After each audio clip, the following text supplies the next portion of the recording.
एक समय की बात है, एक धनी किसान अपने जीवन की समस्याओं से बहुत परेशान था। बड़ी आशा लेकर वह एक दिन गौतम बुद्ध के पास पहुंचा। उसने गौतम बुद्ध को प्रणाम किया और उनसे आशीर्वाद मांगा। गौतम बुद्ध ने भी हाथ उठाते हुए उसे आशीर्वाद दिया। फिर वह किसान कहने लगा, हे गौतम बुद्ध, मैं एक बड़ी समस्या में हूँ और केवल आप ही मेरी मदद कर सकते हैं। गौतम बुद्ध चुपचाप उसकी बातें सुनने लगे और वह किसान अपनी समस्या सुनाने लगा। उसने कहा, मेरा एक बेकार बेटा है जो उसे परेशान करता है, उसकी बात नहीं मानता, उसे पर्याप्त सम्मान नहीं देता। उसका पारा उसकी पत्नी के ऊपर भी चढ़ा हुआ है क्योंकि वह हमेशा अपने बेटे के समर्थन में खड़ी रहती है। हे प्रभु, कुछ ऐसा करो कि उनका दिमाग बदल जाए, उन्हें पता चले मैं उनके लिए कितनी परेशानियों का सामना करता हूँ। गौतम बुद्ध ने कहा, लेकिन मैं आपके इस समस्या का कोई समाधान नहीं कर सकता। इसके बाद गौतम बुद्ध ने अपनी आंख बंद कर ली और ध्यान की अवस्था में चले गए। फिर भी किसान चुप नहीं हुआ। वह कहने लगा, मैं अपने पड़ोसियों से भी बहुत परेशान हो गया हूँ। मेरे बारे में वह उल्टी सीधी बातें करते रहते हैं, मेरे बारे में तरह तरह की अफवाहें फैलाते रहते हैं। गौतम बुद्ध ने कोई जवाब नहीं दिया, लेकिन किसान को अपनी समस्याओं का हल चाहिए था। उसने एक और समस्या को सुनाना शुरू किया। उसने कहा, मैं आने वाली फसल को लेकर भी चिंतित हूँ। इस बार मौसम फसल के अनुकूल नहीं है।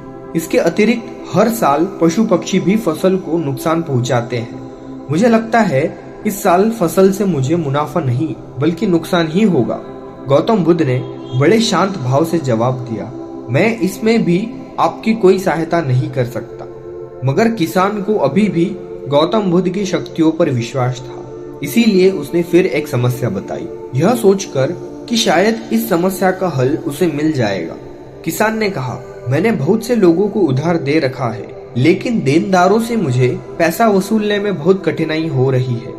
इसके साथ ही मेरे ऊपर कई लोगों के उधार है। मुझे समझ नहीं आ रहा है मैं इस समस्या से कैसे बाहर निकलूं। हे प्रभु, क्या आप मुझे इस समस्या से बाहर निकालने में मेरी कोई मदद कर सकते हैं? गौतम बुद्ध ने थोड़ा विचार करते हुए कहा, नहीं, मैं इसमें भी आपकी कोई मदद नहीं कर सकता। यह सुनकर किसान को बहुत क्रोध आया। वह ऊंची आवाज में बोला, फिर आप किस बात के लिए अच्छे हो? लोग कहते हैं आप बहुत ज्ञानी हो, लेकिन अभी तक आपने मेरी किसी भी समस्या को दूर करने का उपाय नहीं बताया। क्या सच में आप कुछ नहीं कर सकते? मैं अपने जीवन में थक गया हूँ।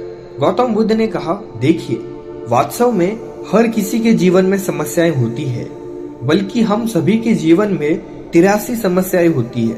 आप इसके बारे में कुछ नहीं कर सकते। आप किसी तरह एक का समाधान करोगे तो उसकी जगह कोई दूसरी आ जाएगी।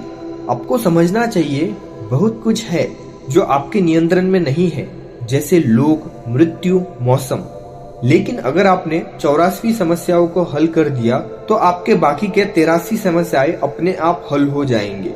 किसान ने कहा, कृपया मेरे 84 समस्याओं को हल करने का उपाय बताएं।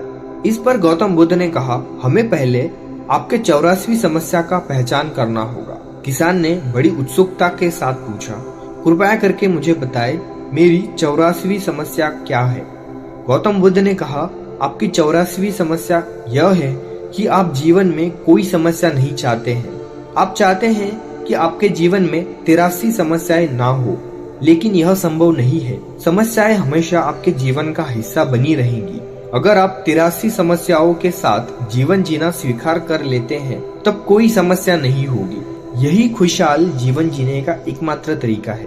गौतम बुद्ध की बातों को सुनकर किसान समझ गया, जीवन कभी भी वैसा नहीं होगा जैसा वह चाहता है। बस उसे अब कठिनाइयों से दुखी नहीं होना है, बल्कि जीवन को संतुष्टि और खुशहाली के साथ जीने का प्रयास करते रहना है।